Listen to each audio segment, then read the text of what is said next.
Balasan Qatar yang membombardir Israel dengan rudal hipersonik sungguh mengejutkan dunia. Setelah serangan brutal Israel ke jantung ibu kota Doha dengan dalih memburu Hamas, Qatar akhirnya mengeluarkan senjata pamungkas yang selama ini disembunyikan. Aksi balasan ini bukan hanya menghantam kota strategis Haifa, tapi juga melumpuhkan jalur laut Israel dan menimbulkan kerugian yang ditaksir mencapai ribuan triliun. Hari itu menjadi titik balik mengejutkan di kawasan Teluk. Israel melancarkan serangan brutal ke jantung ibu kota Qatar, Doha. Alasan yang mereka sodorkan ke publik cukup provokatif, menumpas jaringan Hamas yang disebut bersembunyi di sana. Fokus utama operasi ini konon adalah melumpuhkan sosok penting, Khalil Al-Hayya, salah satu pimpinan Hamas. Ledakan keras mengguncang kawasan padat penduduk. Beberapa fasilitas sipil ikut terkena dampak, meskipun Israel mengklaim targetnya murni militer. Narasi ini langsung memicu kontroversi internasional. Banyak pihak menuding Israel hanya mencari dalih untuk memperluas operasi militer mereka, sementara yang jadi korban justru warga sipil tak berdosa. Dari sisi politik, langkah ini memperlihatkan bahwa Israel berani memperluas medan konflik hingga keluar Palestina. Namun pilihan menargetkan Qatar jelas bukan tindakan sembarangan.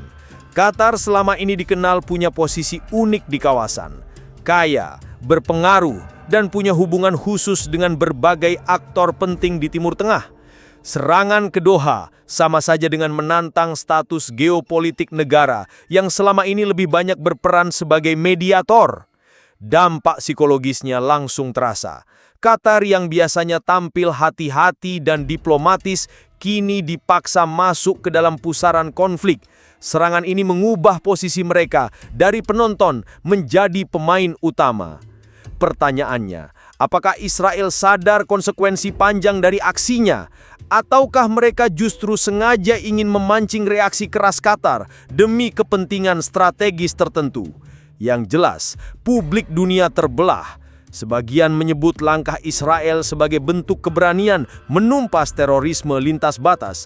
Namun tidak sedikit yang menilai ini sebagai agresi terang-terangan terhadap negara berdaulat. Qatar sendiri langsung memberi sinyal tidak akan tinggal diam. Serangan ke ibu kota mereka dipandang sebagai serangan langsung pada kedaulatan dan kehormatan nasional. Di titik inilah skenario mulai berubah drastis.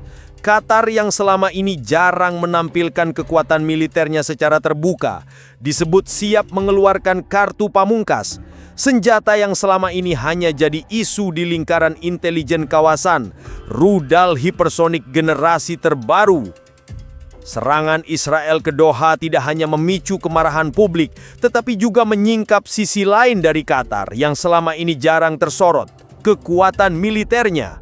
Qatar selama ini dikenal dunia karena diplomasi, kekayaan energi, dan jaringan media globalnya. Namun setelah ibu kotanya dihantam rudal Israel, pilihan untuk bertahan diam sudah tidak ada lagi. Sumber intelijen regional mengungkapkan bahwa Qatar sebenarnya sudah lama mengembangkan proyek senjata canggih bekerja sama dengan mitra-mitra strategisnya. Salah satu hasil proyek rahasia itu adalah rudal hipersonik generasi baru, senjata yang kecepatannya beberapa kali lipat kecepatan suara dan mampu menembus sistem pertahanan modern Israel. Selama ini, senjata ini hanya jadi isu di kalangan analis militer, tak pernah dikonfirmasi secara resmi. Namun kali ini, Doha benar-benar mengeluarkannya. Peluncuran rudal tersebut dilakukan secara terbatas, tetapi sasarannya jelas, kota Haifa, salah satu pusat strategis Israel. Mengapa Haifa? Kota itu punya pelabuhan utama yang menjadi jalur vital perdagangan dan militer Israel. Dengan satu serangan terukur, Qatar ingin menunjukkan dua hal. Mereka punya kekuatan militer yang nyata, dan mereka bisa melumpuhkan urat nadi Israel kapan saja. Ledakan di sekitar Haifa langsung mengacaukan jalur laut Israel. Aktivitas pelabuhan terhenti, kapal-kapal dagang dialihkan, dan jalur suplai militer terganggu. Media internasional menyiarkan gambar kepanikan di kawasan pelabuhan, sementara pemerintah Israel buru-buru menenangkan publik dengan klaim bahwa situasi terkendali. Namun pesan politik Qatar sudah tersampaikan. Dengan sekali hantaman, Doha berhasil mengguncangkan persepsi dunia bahwa mereka hanya negara kecil dengan uang besar. Kini, Qatar dipersepsikan sebagai pemain baru dengan kemampuan ofensif yang bisa mengancam langsung jantung Israel. Satirnya, langkah Israel yang awalnya bertujuan melumpuhkan Hamas justru berbalik menjadi bumerang. Alih-alih melemahkan musuh, mereka membuka front baru dengan negara kaya raya yang punya sumber daya finansial tanpa batas untuk menopang militernya. Reaksi publik internasional pun semakin beragam. Ada yang menyebut Qatar terlalu gegabah, namun banyak juga yang menilai inilah konsekuensi dari arogansi Israel. Satu hal yang tidak bisa dibantah, keseimbangan kekuatan di Timur Tengah kini terguncang. Serangan balasan Qatar ke Haifa bukan hanya soal unjuk kekuatan militer. Dampaknya langsung menjalar ke sektor ekonomi, politik, hingga psikologi publik Israel. Jalur laut yang lumpuh di Haifa berarti satu hal: tersendatnya suplai perdagangan, energi, dan logistik militer Israel. Haifa selama ini dikenal sebagai salah satu urat nadi vital yang menopang ekonomi negeri itu. Dengan sekali hantaman, jalur distribusi barang bernilai ribuan triliun rupiah terhenti. Kapal-kapal dagang yang biasanya berlabuh di pelabuhan Haifa terpaksa mengalihkan rute. Perusahaan pelayaran internasional mulai menarik diri dengan alasan keamanan. Harga impor melonjak, suplai energi terganggu, dan pasar domestik Israel dilanda kepanikan. Bursa saham Israel langsung anjlok, sementara nilai tukar mata uangnya merosot dalam hitungan jam. Para ekonom menyebut, kerugian akibat insiden ini bisa mencapai ribuan triliun jika situasi tidak segera pulih. Dari sisi politik, tekanan terhadap pemerintahan Israel meningkat tajam. Kelompok oposisi menuduh langkah Perdana Menteri terlalu gegabah dengan menyerang Doha, yang akhirnya memicu konsekuensi besar.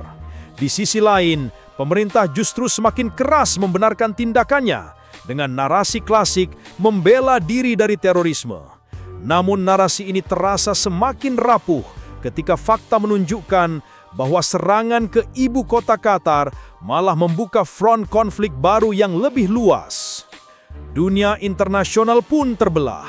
Beberapa negara sekutu Israel mencoba memberikan dukungan moral, tetapi tidak bisa menutupi kegelisahan mereka terhadap potensi meluasnya perang. Sebaliknya, banyak negara di kawasan Arab dan Afrika Utara melihat momen ini sebagai bukti bahwa Israel tidak kebal dari serangan balik. Media-media regional ramai menyiarkan keberhasilan Qatar melumpuhkan Haifa dengan narasi penuh sindiran terhadap ambisi militer Israel. Yang paling menarik adalah reaksi publik di media sosial. Pro-kontra meledak. Sebagian menyebut Qatar terlalu berani untuk ukuran negara kecil, sementara yang lain justru mengangkat mereka sebagai simbol perlawanan baru. Diskursus ini bukan hanya membelah opini, tetapi juga menyalakan perdebatan sengit soal siapa yang sebenarnya memicu eskalasi. Ironisnya, semakin keras Israel mencoba menutupi kerugian, semakin besar pula kecurigaan publik terhadap kondisi nyata mereka. Dan di balik layar, Qatar diyakini belum mengerahkan seluruh arsenalnya. Artinya, serangan ke Haifa mungkin hanyalah permulaan.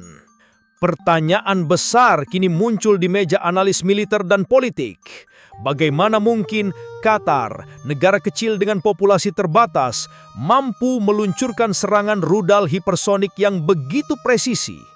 Apakah senjata ini murni hasil pengembangan mereka sendiri atau ada kekuatan besar di balik layar yang memberi dukungan? Investigasi awal mengungkap beberapa kemungkinan. Pertama, hubungan Qatar dengan Turki dan Iran. Dua negara ini sudah lama menjalin komunikasi erat dengan Doha, baik dalam bidang energi maupun militer. Iran sendiri dikenal memiliki program rudal yang cukup maju. Ada spekulasi bahwa teknologi hipersonik yang digunakan Qatar tidak sepenuhnya lahir dari dalam negeri, melainkan hasil kolaborasi atau transfer teknologi terselubung. Kedua, pengaruh uang. Qatar memiliki cadangan keuangan yang luar biasa besar dari gas alam cair. Dengan dana tanpa batas, mereka bisa membeli otak-otak brilian, membangun fasilitas riset rahasia, bahkan menyewa konsultan militer kelas dunia untuk merancang senjata pamungkas. Inilah yang membuat banyak analis percaya bahwa rudal hipersonik Qatar adalah hasil pembelian global yang diramu dalam proyek rahasia bertahun-tahun. Ketiga, posisi Qatar dalam percaturan geopolitik global. Selama ini, Doha sering jadi mediator dalam konflik internasional. Namun di balik citra netral itu, mereka ternyata mampu membangun jaringan yang bisa dimanfaatkan untuk tujuan militer. Beberapa laporan menyebut ada perusahaan teknologi dari Asia dan Eropa yang diduga terlibat diam-diam dalam riset persenjataan Qatar. Israel tentu tidak tinggal diam. Badan intelijen mereka langsung melacak jalur suplai teknologi ini. Namun, semakin mereka gali, semakin rumit jaringannya. Ada pihak yang jelas ingin menjaga rahasia, bahkan mungkin melibatkan aktor-aktor besar yang enggan terlihat di permukaan. Dari sisi satire, ironi besar justru tampak di sini. Israel yang selama ini merasa paling unggul dalam bidang intelijen, kali ini kecolongan oleh negara yang selama ini dipandang sebelah mata dalam hal militer. Situasi ini menimbulkan ejekan di berbagai media Arab yang menyoroti kegagalan intelijen Israel mendeteksi ancaman nyata dari Qatar. Kini pertanyaannya semakin tajam. Apakah Qatar akan terus maju dengan senjata barunya? Atau justru ada kekuatan besar lain yang akan memanfaatkan momen ini untuk mempermalukan Israel di panggung global? Serangan balasan Qatar dengan rudal hipersonik ke Haifa bukan sekadar manuver militer. Ia menjadi simbol pergeseran peta geopolitik yang lebih luas. Dunia kini melihat bagaimana negara kecil yang biasanya dikenal karena kekayaan energi dan diplomasi mendadak menjelma jadi aktor militer yang mampu mengguncang Israel di titik vitalnya. Dari sudut pandang satire, situasi ini seperti membalik meja permainan yang selama ini dimonopoli oleh Israel dan sekutunya. Negara yang selama ini sering menampilkan dirinya sebagai satu-satunya benteng demokrasi di Timur Tengah, kini terlihat panik menghadapi kenyataan. Tidak semua negara bisa dipaksa tunduk. Serangan Qatar ini seolah mempermalukan klaim kebal Israel terhadap ancaman eksternal. Secara psikologis, publik Israel terpukul. Narasi keamanan absolut yang dijual pemerintah mereka runtuh seketika. Ketika jalur laut strategis lumpuh, kerugian ribuan triliun melayang, dan kepanikan meluas, rakyat mulai bertanya-tanya, apakah kepemimpinan mereka benar-benar mampu melindungi? Kritik internal makin keras, sementara dunia internasional menyaksikan Israel seperti kehilangan kendali atas arah permainan. Bagi Qatar, momen ini bukan hanya balas dendam, tetapi juga deklarasi. Mereka bukan lagi sekadar penonton atau mediator. Mereka ingin diakui sebagai kekuatan yang mampu mengubah dinamika kawasan. Dengan dukungan finansial besar, serta kemungkinan aliansi diam-diam dengan kekuatan regional lain, Qatar kini masuk dalam radar sebagai ancaman nyata bagi strategi Israel. Yang paling kontroversial, perang narasi di media sosial justru lebih brutal daripada di medan perang. Pro kontra meledak. Ada yang mengagumkan Qatar sebagai simbol perlawanan, ada pula yang mencibir bahwa Doha terlalu nekat dan beresiko menyeret kawasan ke jurang perang besar. Diskusi sengit inilah yang membuat isu ini semakin viral dan penuh sensasi, karena tidak ada jawaban hitam putih. Akhirnya, pertanyaan besar menggantung di udara. Apakah ini hanya insiden sesaat, ataukah awal dari babak baru konflik regional yang melibatkan lebih banyak negara? Dunia kini berada di persimpangan. Israel terpukul, Qatar naik panggung, dan kawasan Timur Tengah kembali jadi titik panas yang memancing komentar keras dari semua penjuru dunia. Satirnya, Israel yang semula mengaku menyerang demi melumpuhkan Hamas, justru berhasil membangunkan singa yang selama ini tidur. Dan ketika singa itu mulai mengaum dengan rudal hipersoniknya, permainan tidak lagi sama. Disclaimer, konten ini sepenuhnya bersifat fiksi, dibalut dengan analisa geopolitik, investigasi, dan satire. Seluruh narasi dan visual dibuat dengan bantuan teknologi AI untuk tujuan kreatif dan hiburan. Nama tokoh, peristiwa, dan adegan yang disebut tidak dimaksudkan sebagai fakta aktual. Konten ini hanya simulasi naratif untuk memancing diskusi publik, menghadirkan sudut pandang alternatif, serta menumbuhkan empati terhadap korban konflik.